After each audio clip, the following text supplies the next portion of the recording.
Il y a un classique du film de concert, c'est le concert de Woodstock en 1969. Et on a Jimi Hendrix qui prend sa guitare et il va surprendre tout le monde parce qu'il va jouer l'hymne américain à la guitare.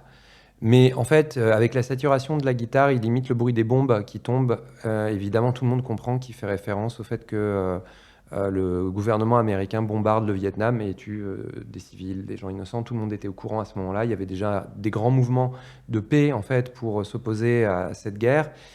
Et Hendrix, en fait, plutôt que de faire un discours, de parler dans le micro, lui, il s'exprime avec sa guitare et il exprime une colère. Mais en fait, c'est la colère de tout le monde qui va se canaliser dans son mouvement artistique, tu vois, dans son geste artistique plutôt.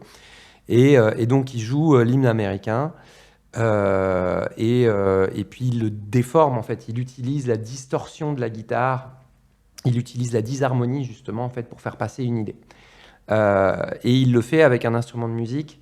Du coup, c'est resté un morceau d'anthologie aussi parce que c'est peut-être la première fois qu'on a un geste artistique musical comme ça qui soit en fait totalement engagé dans une idée politique et en même temps soutenu par une émotion qui est une émotion collective. En fait, c'est comme s'il avait capté dans l'énergie de son époque, l'énergie de cette jeunesse en 1969, comme s'il avait capté quelque chose d'émotionnel, de profond.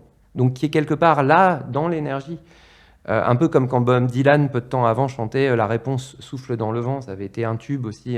The answer is blowing in the wind. Et c'est-à-dire la réponse, ouais, voilà. Mais en fait, ça nous parle un peu de ce que c'est que la création. On va chercher quelque chose qui...